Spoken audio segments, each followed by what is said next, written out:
Ang matinong babae, hindi pumapatol sa pamilyadong tao.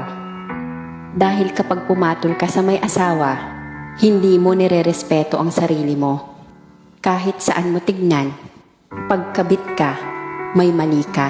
Kasi kung matino ka, kahit ano pang gawin ng lalaki, hindi ka papatol, lalo na kapag alam mong may pamilya kang masisira.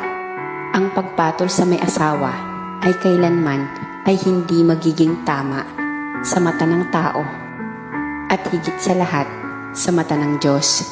At ang salitang kabit, mahirap bigkasin sa harap ng tao.